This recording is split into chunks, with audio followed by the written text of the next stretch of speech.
Two. Hello, audience. This is Andrew again. You must be getting tired of seeing me, or if you slot me in earlier this time, then you might not be tired yet. But I'm happy and pleased to have two guests, a major guest and a colleague. The guest of honor today is Mr. Frank Michel, the Executive Director of ZDHC. And with me is my colleague, Miguel Sanchez. Good morning or good afternoon, Frank. We're in different places. Hey. Hi. Good morning. Good morning, Andrew. Hi, Miguel. Can you tell us a little? Hi, good morning. Can you, Frank, tell us a little bit about you and how you got here and what you're doing? Yeah, that's a tragic story that you have to live with me here in the industry. I'm a more a supply chain engineer than a chemist, and I think just my team has to suffer a lot out of all the silly questions I'm asking in terms of chemistry, and until I actually got the program. So I got here from a career of managing multi-stakeholder organizations for almost 20 years now. And my background is governmental liaison, but also managing technical projects in fast-moving consumer goods. And I mean, identifying that the complexity of the textile supply chain is somewhat not so different from a deep frozen pizza, I guess that makes me a qualified sparring partner for the industry. Thank you. Thank you. Our first question is, do you think the textile industry understands and supports the efforts for cleaner and safer production of products? Yeah, I think the industry understands. And I think in particular from ZDHC's point of view, this understanding was pretty much pushed by Greenpeace with their detox fashion campaign. And I think out of this campaign, brands have developed their own dynamics. So they do understand that the focus on the production of the product, so focusing on production region and the environmental and social impacts in those regions are very, very important, and not just looking at consumer safety and regulatory compliance of products. So I think, yes, they are. I don't think that this understanding is similar throughout the entire value chain.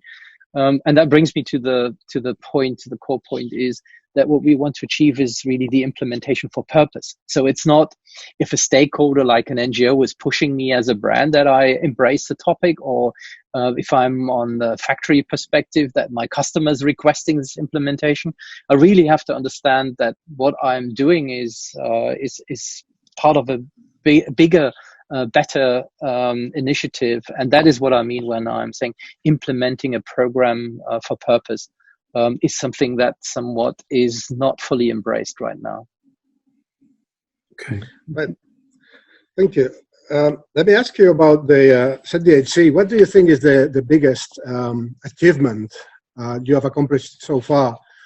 And at the same time, which is the toughest challenge that you think you have to face in the near future? Let me start with the toughest challenge out of the history. That was that list that we had that we called MRSL. And when I started in ZDHC, it was this manufacturing restricted substance list. And people told me, Frank, there's no way you can implement an MRSL. And the toughest challenge was really to have a framework, an implementation framework, based on which we could implement the concept of input chemistry, where you go into a factory and you really look into the ingredients. So you look into the chemical ingredients and how good or bad they are. So that was a very tough challenge, and to develop these implementation tools, such as we all know about the Gateway now, which is the go-to place for better chemistry. So that factories told us, it's nice to have that list out there, but do you have something that helps us to really evaluate our inventories? And that was when the Gateway was born, where you have all the formulations that are used in the textile industry. And then the next point came from the factory saying, look, Frank, could we have something that helps us to evaluate our chemical inventories, how they are meeting the MRSL requirements? So the story was really going on, and until we had that implementation experience from the reports that show the performance up to the wastewater tests as a verification of the efforts. That was a tough challenge.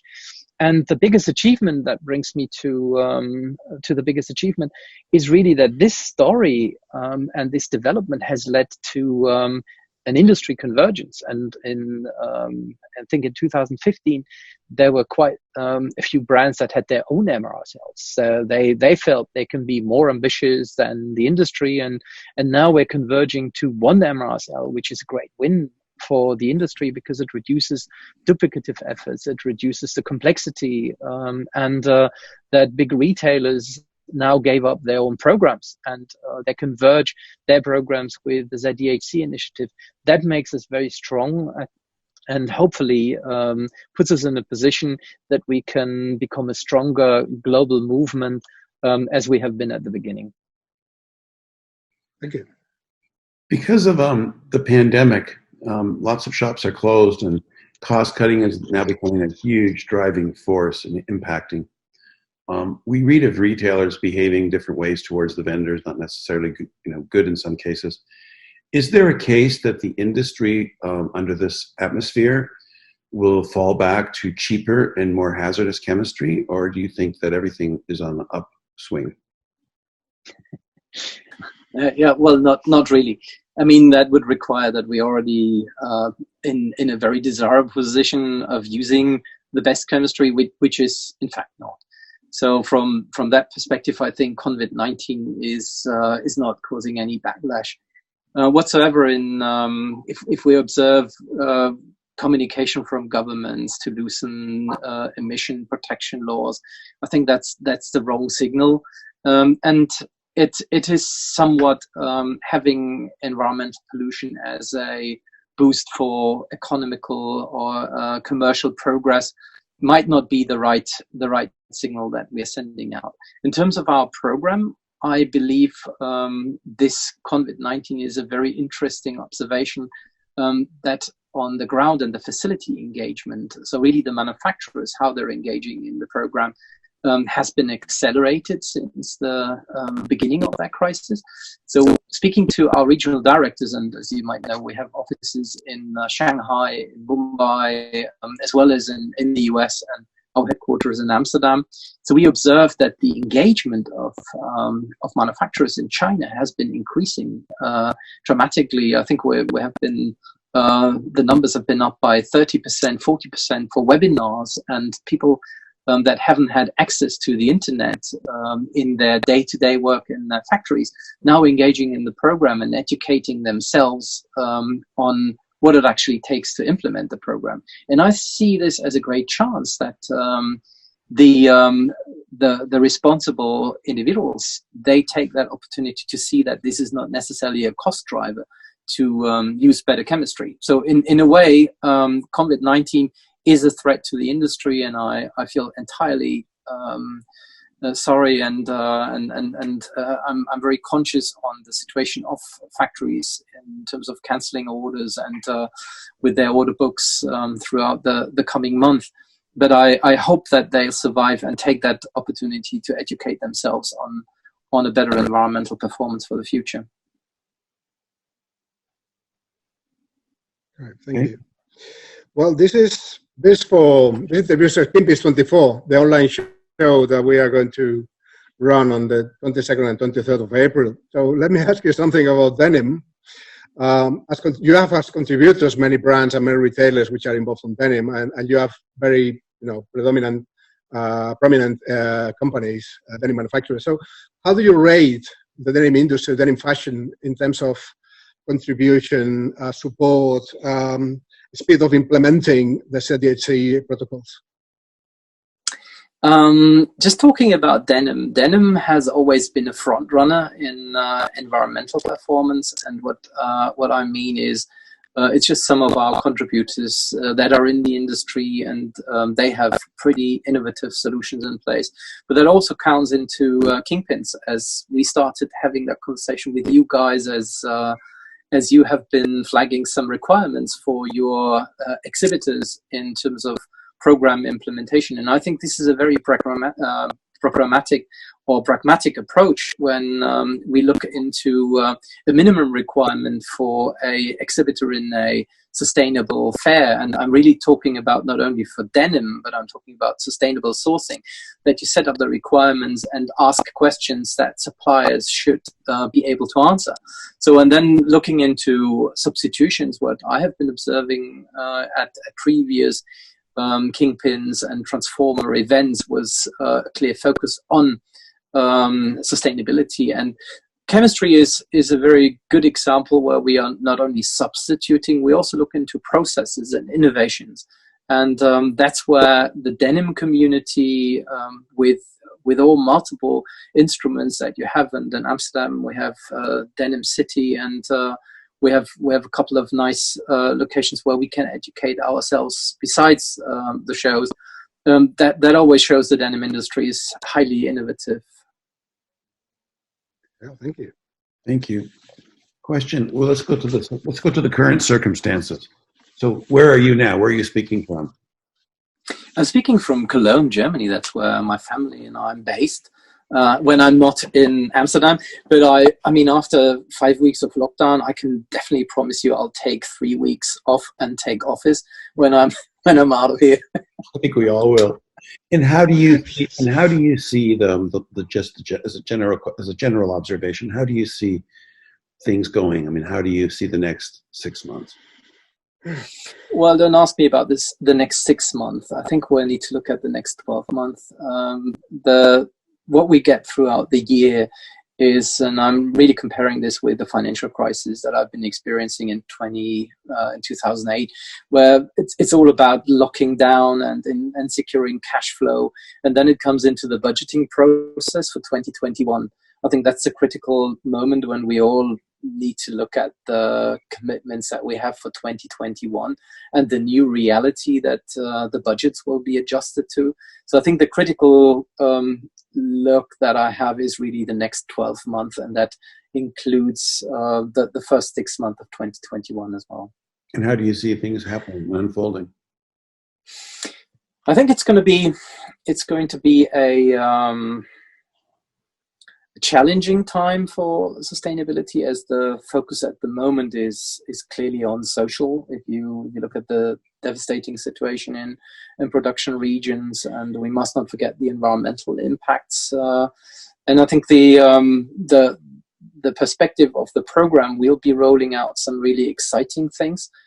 So we have a program that's called Suppliers to Zero. That's our leader program for manufacturers, where they can take the full ownership of the program implementation. And that brings me back to this implementation for purpose, where you can do for a relatively low effort. I mean, education is not a costly effort, but for taking this educational approach, you can take the full ownership of implementing the program. So we want to encourage people to be proactive and do not necessarily only look at the budgets. Okay. Miguel, do you have any other questions, Right. Frank? Well, I just want to mention that we are preparing the webinar in China, the ZDHC webinar that we couldn't do in January. Now the situation in China seems to be good for doing the webinar that's been postponed for months. So we're scheduling the week of the 11th of May for that, which is wonderful that we start collaborating, in a good thing. And also we will have ZDHC on the Transformer CD conference, which is also a good hit, because it's a wonderful example of good collaboration for good. So yeah. All right. This kind of announcement. Thank you, Frank. Is there anything else that you'd like to add or say? I would like to say thank you, in particular to the two of you, but in a wider range to the community. The community has been always a great supporter of ZDHC, and it's a connection to really the manufacturing side, to the on the ground. And this is where our traction comes from. We're not tier 1, we're more tier 2, tier 3, where we are really sort of hands-on on the ground, and we need your input, and we need the energy of those individuals that are also coming to Kingpins and that are hopefully listening in here as well. So keep the good work going, and keep supporting us, and we'll be listening to the denim industry, and we see what we can do to support each other in these difficult times. We will totally support you. We love what you do. Oh, I have one last question, and then I'll let you go. Do you think there'll be a show in Amsterdam in October? I so hope for you that there will be a show in Amsterdam in October. What do you think? Realistically, we're planning an Amsterdam meeting, and that indirectly answers my guess. We're planning a meeting in Amsterdam, a physical meeting, but it's a combination of virtual and an in-person meeting. So for the long distance travels, potentially not. I see great potential for those that live in Europe to come and visit us and to come to Amsterdam in October. Yeah. But for those long distance travels, the visitors that we had in China, that we had from all across Asia and the US, it might be more challenging for them to come. So, and that brings down to what you're expecting from your visitors. If it's a purely European show, I think there's a high likelihood that you'll be able to carry out the event. If you address a global audience, it might be challenging. That was our original idea, honestly, is to have a show. We never even aspired to have anyone from other countries come. That was like the B plan. That wasn't even the B plan. It was just a different. Thank you very much for giving us your time. Thank you very much for having me. Thank you very much. Thank you. Thank you, Miguel. Thanks. Thank you.